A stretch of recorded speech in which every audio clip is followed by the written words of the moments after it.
Hey, yeah. What are you doing this for? I work at a daycare. You are now queen of the world. What can I do for you? Because I think you're in trouble. You're upset. Just No. Buddy. and you're just hearing all this rushing air. You just hear.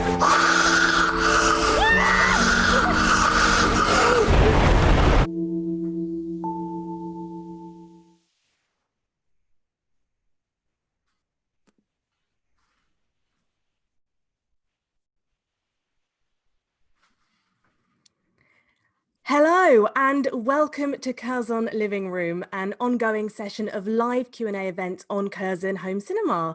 My name is Rihanna Dillon and I'm a film and TV critic. And this evening I'm talking about Anne at 13,000 Feet with director Kazik Radwanski and star of the film, Deragh Campbell. The event is part of the 2020 Canada Now Festival, which celebrates the best in Canadian cinema. Canada Now is presented by Telefilm Canada in collaboration with the High Commission of Canada in the UK, and the films are available exclusively on Curzon Home Cinema. If you're watching us live, we're taking your questions via comments on YouTube, Twitter, Facebook. Our Twitter handle is @CurzonCinemas, and remember to use the hashtag Curzon Living Room, so we can see your questions and then we will read out as many as we can. Kazik Radwanski and Deragh Campbell, welcome to Curzon. Thank you so much for joining us. Hello. Hi. Congratulations on a gorgeously realised film. Now, Kazik, you wrote this for Deragh. Am I right in thinking that you wrote this with Deragh? Yeah, that is correct. Yeah. I worked with Deragh on my previous feature. She had a very small role, but yeah, for a while, Deragh was based in New York, and once she moved back to Toronto, I knew I wanted to work with her. So what qualities, sorry Deragh to talk about you as if you're not here, but what qualities did you see in Deragh that you wanted her to portray in Anne, and why tell this story? Well, I mean, I suppose I saw her in films. I saw her in Matt Porterfield's I Used to Be Darker, and in Nathan Silver's Stinking Heaven. And then also I saw her at the cinema. I saw her at the Cinematography. I think first time I met her was at a Michael Snow screening. So it was also just getting to know Deragh and the type of commitment she has and the type of interest she has in cinema. It just felt like, you know, when someone like that appears in your community, you take notice and you want to collaborate. So Deragh, that must have been pretty huge to have a role written for you. Was it flattering? Was it a lot of pressure? Oh, it was certainly flattering, but it's a bit of a different dynamic when you're making movies out of a community rather than out of a kind of industrial situation where there's a lot of people placed between you and the director, whereas this is very much like, as Kaz said, like MDFF, the production company, runs a screening series in the city that I attended, you know, every month as soon as I came back to town. So it wasn't so much sort of Kaz setting out to write a movie for me. I don't think I ever looked at it that way, or maybe I would have been more nervous, but it was more just, I really loved Kaz's movies and Kaz's reference points, and I think he was interested in me, and so it was sort of more of a meeting to collaborate than anything else, I think. This is super unusual in that it was shot over 2 years. So tell us about that, and did that throw up any challenges? Oh yeah, definitely. I suppose another key inspiration for the film was my mother's daycare, or where the film is set. My mom has worked there for 40 years. I went to that daycare as a child. That's amazing. That's so cool. So going back there as an adult and still seeing some of the teachers who looked after me, but now seeing them as an adult, but mixed with my memories of childhood, it just got my brain thinking. But most of my process kind of comes from a somewhat documentary background. So we really wanted to use that daycare as a source of inspiration, really ground the film in that world, which ended up turning the film into quite a long process. Deragh volunteered at the daycare for a few shifts. Wow. And, sometimes we did shoot the film like a documentary where Deragh would go into classrooms and, behave as a teacher, and we would have the cameras rolling. Near the beginning of the film, the scene with the butterfly is a good example of that, where we didn't know that was going to happen, and we just let the cameras roll. That's But so we also lovely. collaborated with a lot of young child actors too, which was a whole other process where we had a group of 10 or 12 actors, and every Saturday we would work with them almost like an acting camp and very loose improvisation. So yeah, that made it quite a long shoot. Yeah, 2 years approximately. How did that work with child actors then over 2 years? Did you use the same ones, and then did they grow up? Like, I didn't really notice that. Yeah, it's funny how I suppose that was more closer to 1 year, that by the time we were working closely with, we had narrowed it to the group of children. Once we found Oliver, the shark boy in the film. Love the shark boy. So for instance, all of that dialogue, or a lot of that dialogue, Oliver contributed. He came to set with that expertise. And yeah, I mean, again, the key was sort of working with the parents and making it as comfortable for the kids and the families as possible. So yeah, it almost became like acting, like an acting day camp or something, or even just an afternoon where every Saturday afternoon we would come and we would sort of workshop just one scene and sort of keep it limited to only a couple hours. But it worked quite well. Sometimes it's, yeah, again, like I said, very documentary-like, and you know, what happened one afternoon. And then other scenes, as we worked with them more and they got more comfortable, they're highly constructed, some of the sequences with the kids. And Deragh, were you prepared for just how intimate a portrayal of Anne this was going to be? Not just psychologically, but physically. You know, the camera is so close to you all the time.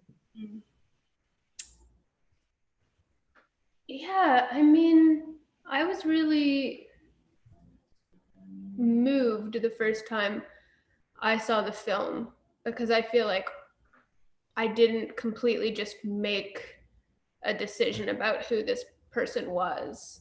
You know, it was so much more about being immersed in these different situations. So it was really seeing what Isla and Kaz put together that I kind of actually saw who this person was. And I think they did a really good job too of kind of seeing that it's not just this straight trajectory to becoming more and more unraveled, but there's kind of moments of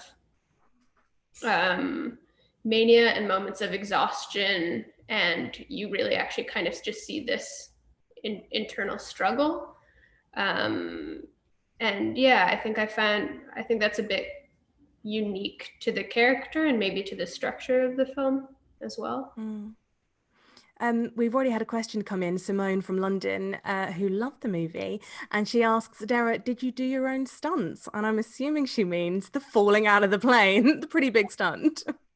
Micro-budget filmmaking does not allow for green screens. So I did the tandem jumps myself, but the final jump, I don't know if we say this publicly. Well, the final jump is not me.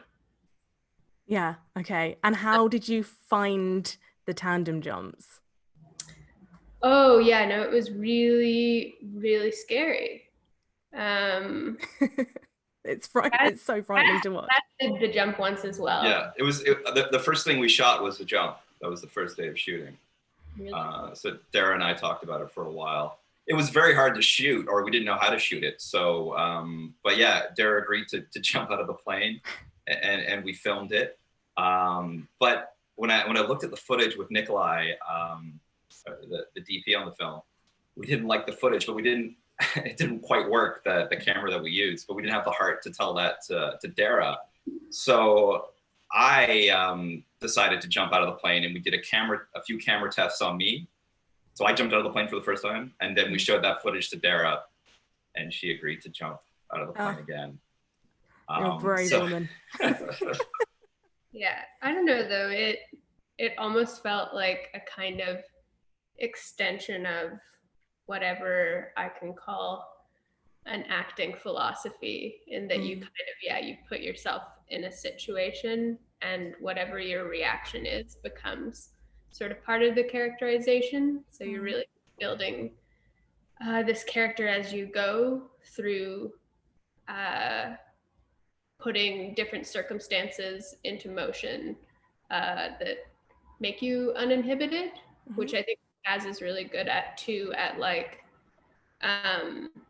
you know, I'm inside the situation and then Kaz is really constructing it from the outside. So maybe we'll have a goal of what we want to achieve in a scene and he can see whether it's working or not. And either I can adjust my behavior or he can kind of adjust the circumstances, like, you know, try and calm the kids down or bring their energy level up. It's sort of, yeah, about controlling the circumstances and the environment. You mentioned the micro budget, and Kazik, this feels like an example where a smaller budget really enhances the filmmaking because it's such an intimate story. But you must hear that a lot. Is it a bit of a myth that we like to tell ourselves, or, you know, would you always prefer a bigger budget? It's a very sort of nuanced discussion. It's sort of hard to talk about and or to give advice about because everybody works so differently. But what has been key for me is to be able to work with people, you know, very closely, like Deragh or Nikolai or Isla or Dan Montgomery, the producer of the film, and to sort of preserve that intimacy, and then also to be able to shoot in, you know, in live environments like the daycare. So in all those ways, I think intimacy has been, or that independence and, you know, that is allowed by the low budget has been really crucial. Initially, that would have been a limitation, or at least when I was starting out at a film school, it seemed like a limitation, but it's almost been a blessing of disguise and has helped us sort of pivot to, you know, things that we have access to, but because of that, they are, you know, they're more personal and there's more meaning and depth that has become, you know, a real source of inspiration and a real sort of foundation, I think, to our whole sort of creative process. Yeah. Federico has asked via YouTube, he says that he really loved the camera work and it reminded him of the Safdie brothers, which he says is an amazing thing. But he wants you to talk about your visual references for the film and your relationship with the DOP. Yeah, no, I mean, I love the Safdie brothers. Even more specifically, the editor of the Safdie brothers films, Ronald Braunstein, oh my God, made an incredible film, Frownland, which was a huge inspiration on me when I was making my first feature. So yeah, Federico has a good eye. But yeah, no, I mean, there's a long tradition of sort of shaky handheld camera work, and I'm a huge fan of cinema. So if you notice it, it's likely an inspiration or influence. So it kind of goes without saying Cassavetes, or more recently the Dardenne brothers. A Canadian reference would be Alan King, Warrendale. But yeah, it's all in there. And but also, I mean, a good opportunity to talk about Nikolai, which I wanted to talk about earlier when you were talking about how close the camera is to Dara's face. That Nikolai, maybe Deragh wants to talk about a relationship with Nikolai, but he brings such a sensitivity to the camera too, that he and Deragh had such a special bond on set, and I think a certain amount of trust, you know, in these sort of intense moments, which was also really crucial. Yeah, Nikolai, because of course he is so tight, but he has like an incredible narrative awareness, and he is actually aware of everything that's happening in the room. Like he can be shooting one of the kids and kind of know that something interesting is happening behind him and pivot. I have this memory of being in a film that was also shot pretty close on handheld, and sometimes I can find it pretty difficult to be emotional on camera. Although I guess I'm pretty emotional in this movie. I like managed to cry in this big group scene. I just had these sort of like tears streaming down my face. And then I sort of looked up and realized that like the camera was like on the other end of the room and like that hadn't been on me the whole time. But that is never the case with Nikolai. He's really, and I also, because he moves very much like another actor would or something, I don't actually feel his presence as like an invasive one or one that makes me self-conscious at all. David wants to sort of push you even further, Kazik, and ask about your choice to shoot almost the entire film in close-ups. Sure. Yeah. No, I mean, a lot of people ask me about it because I think it's worth pointing out that, I mean, this is my third feature and all my features are sort of shot like this. And I've made a number of short films like this too. When I first started making my early short films, I think I was drawn to the intimacy and just being that sort of documentary tension that it seemed like a foundation for the film, or to try to capture a moment that seemed sort of transcendent or something a bit beyond me, to sort of hone in on a detail that was sort of inexpressible. But then as I started making films like this more and more, and obviously when I made the jump from shorts to features, different sort of ideas came into play, or different dialogues about what the camera means. And I really like this feeling of being uncomfortable, that we shouldn't have too privileged of a position, or we shouldn't, feel like we understand exactly what is going on. That I like making the audience a little uncomfortable, or a little overwhelmed, or a little confused. Like, that is sort of my comfort zone. And it's also the way in which I think I'm interested in the characters, or what I want the emotional landscape of the film to be. Specifically with Anna 13,000 Feet, when we started screening the film, test screenings for friends, peers, but also for doctors. We had a few medical advisors. And the key note that kept coming up is that the film is more effective if it's not too prescriptive. That if it becomes too prescriptive, or like even what medication she's on, or she's displaying these symptoms, this is exactly what's going on, it became less useful, that it became sort of limiting. And then we found, by sort of overwhelming and confusing and constantly sort of keeping the audience on edge or throwing them off at times, it sort of opened up, multiple readings or interpretations of different moments. That seemed, I think, I felt more comfortable with, and felt also truer to life. And actually, Anne is very good at making people squirm and making them uncomfortable. How easy was that for you, Deragh? Because I was kind of like, oh God, just watching it, but acting that out. How was it? I know it's acting, but I don't know, it feels so real. It's the hardest part. That was definitely the hardest part for me, because I like to think that I'm pretty nice, and I usually go probably to too great lengths to try and make people around me feel comfortable. So that I got a lot of direction from Kaz in that it would be like, so just don't let this subject drop. No matter how weird it feels, just keep laughing about it, or keep bringing it up, and don't stop. So sometimes it would be about, going, because usually, as a person, you say something that makes someone else uncomfortable, you see that it makes them uncomfortable, and so you stop. So it would just be not following that instinct, which was really funny too, because doing those scenes with Matt Johnson, who so much of his comedy hinges on him making people uncomfortable and him acting like he's not aware of it. And so I found it really a beautifully generous thing of Matt, that he almost let me be him in the circumstance. I kind of thought that he would tease me back more, but I kind of got to take on this teasing position to him, which, if anyone has seen Nirvana the band, the show, maybe they'll find that a little bit validating. I don't know. Jen from Peckham, hi I'm also in Peckham, that's exciting, says the film felt so spontaneous. How much of the action was improvised?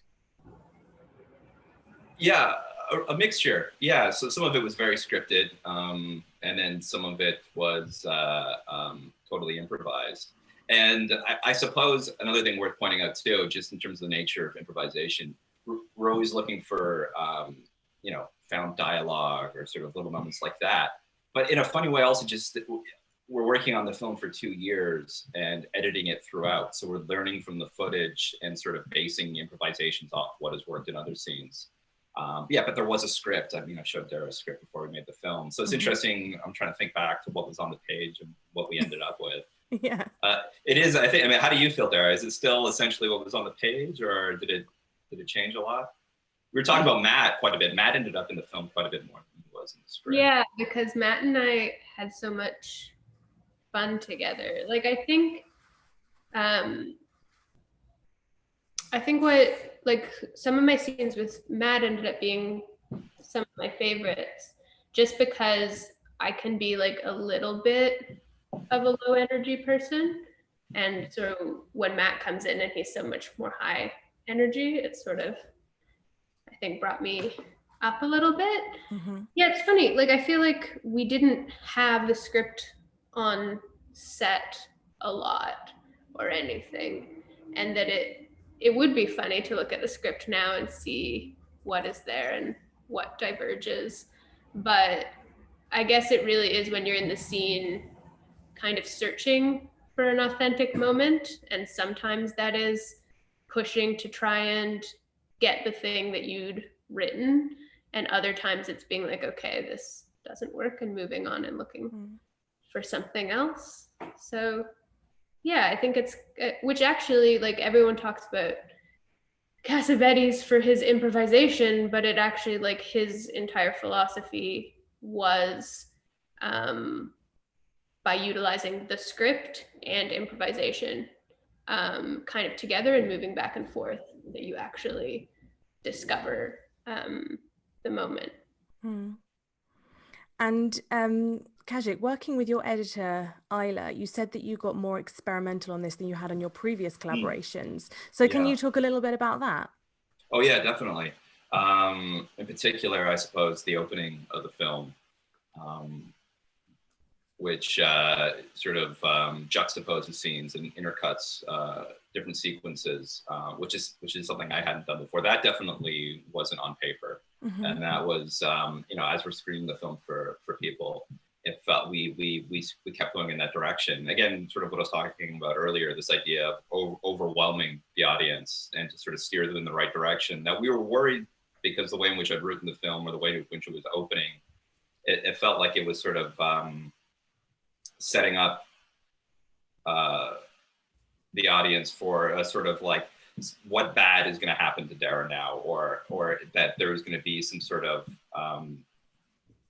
melodramatic arc or something, that I just wanted to sort of experiment with Isla and kind of reorient the film into the headspace that we wanted. So that was, yeah, Isla's invaluable with that. But she's a filmmaker in her own right, Isla, but she works more as an experimental filmmaker. So these sort of clashes and cuts and slight changes in pacing. I mean, she's got such an amazing eye for that. So sometimes we work very closely together, and other times I sort of give her the footage and she plays with it and surprises me. But yeah, she's cut all my films. We studied together. So yeah. We've been working together for over a decade. Wow. And also, can you talk about the sound design? I found that so interesting. It's all very real, very tangible, children's laughter. And then you have the wind feature so heavily. And normally your filmmaker's trying to cut the wind out and silence it. So yeah, tell me about the importance of the sound of the wind. It's interesting. I mean, it kind of comes from the camera, that the proximity of the camera has always allowed us to get great source audio. So sometimes we do kind of just learn from it, sort of these intimate little sounds. And then at the same time, an amazing sound designer, Matt Chan, who really helped us sculpt it. So yeah, like you said, hearing the wind is something you would normally want to lose, but in that instance, it's something we wanted. Similarly, in the plane, it didn't really feel like, it felt like when we were up there. So we had him add in some sort of low end stuff to sort of hit you in the gut a bit. So we were able to push the sound a bit more in this film than we had in others. And then on a totally other related to sound, I mean, I guess it's not really the in the film, but the credits is it's a song by one of the actresses in the film, Dorothea, who plays Sarah in the film. She's also a really wonderful singer, so she provides the credit music, which is a really nice sort of touch. That's so lovely. So it sounds like you tend to try and work with as many people that you've worked with before as possible. What do you love so much about frequent collaborators? again, it's sort of like intangibles or just sort of these things. So, I mean, speaking about Dorothea specifically, she's one of Dara's closest friends. So the natural rapport between them, and just, you know, I met Dorothea quite a few times, and Dara knows her so well that she just has this quality that we knew she would bring to the film.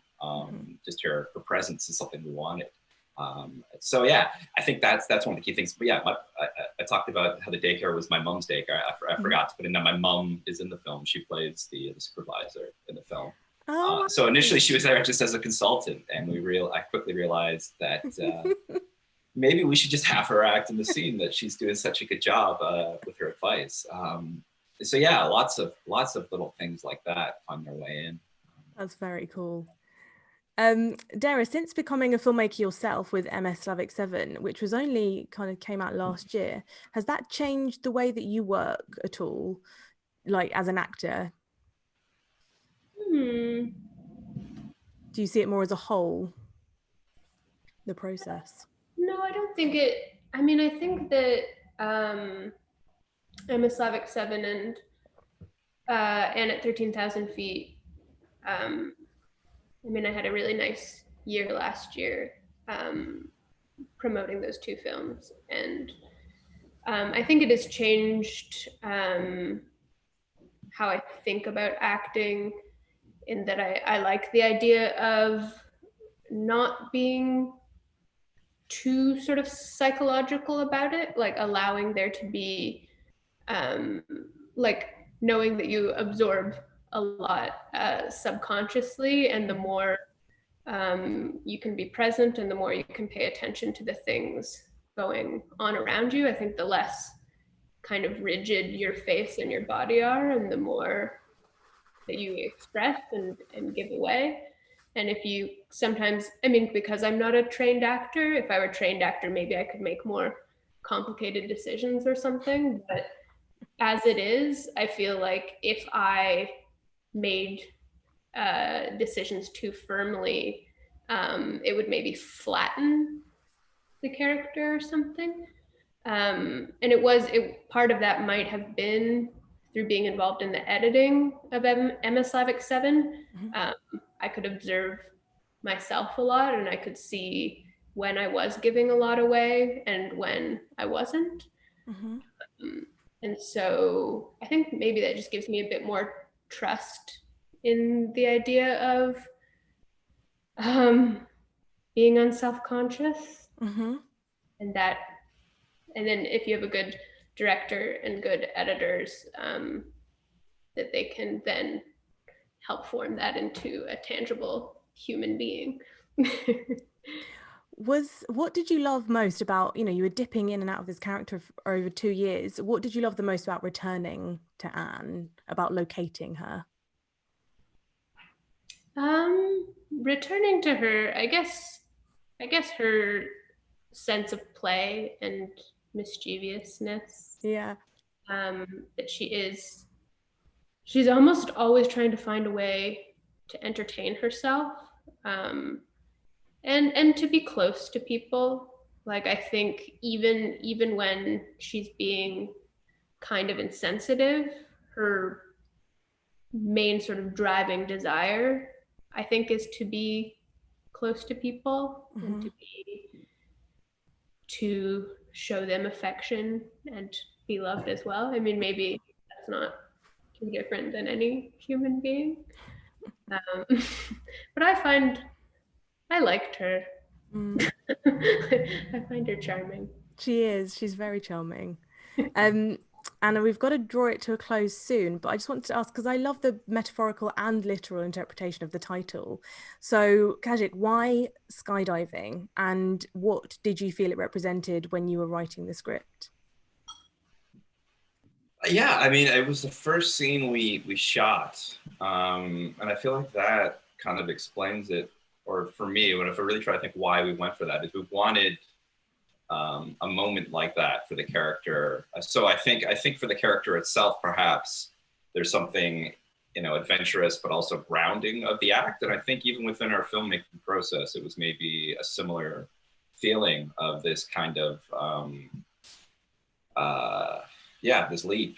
And I think, yeah, it's, you know, sometimes I try to circle back to how I felt as a young filmmaker in the moments I wanted to put on camera. It's a weird mixture of, I want to make films that feel very true to Toronto, where I'm from, you know, I'm really interested in the mysteries of sort of everyday life and experience and the subtleties of it. And then the collision of something like skydiving, to me, just kind of helped bring a lot of, connect a lot of things.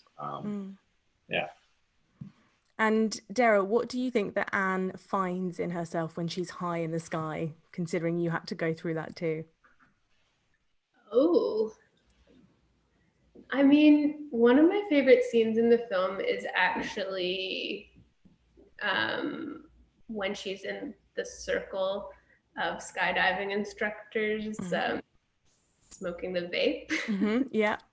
And I think it's what it says to me that I find really touching is the idea of like what you choose to do is a little bit arbitrary, but it's that it brings you into a community of people, and that you then, through mutual interest, get to be together and have something to share with each other.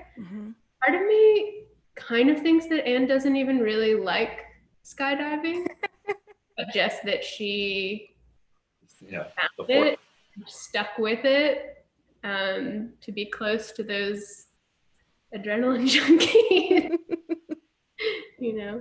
And those guys at the skydiving place were pretty incredible. They jump like how many, like 8 times a day or something, and they do that seasonally in Canada. I don't know if they're jumping right now. And then they go down south to jump all winter as well.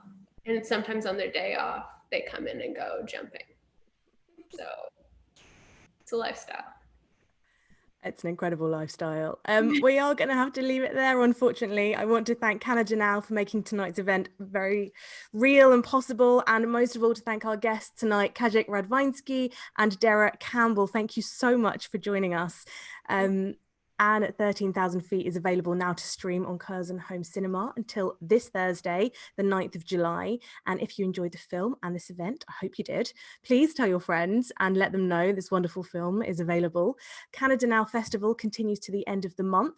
Look out for the crime drama White Lie, which is released soon. Upcoming events on Curzon Home Cinema include this Thursday, 9th of July, director Ron Mann will join author Zoe Howe to discuss his documentary Carmine Street Guitars. And also joining the panel is Lenny Kay, who's a guitarist in the Patti Smith group. And then on Monday, the 13th of July, director Franco Lolli and star Carolina Sanin will be talking about their new collaboration, Litiganti, in conversation with journalist Simran Hans. So you can follow Curzon Cinemas on Twitter and Facebook for all the latest updates. Thank you so much for watching. I've been your host, Rihanna Dillon, and you can catch me on BBC Six Music with the latest film and TV reviews every Monday morning with Lauren Laverne. Take care. Have a great week. Bye.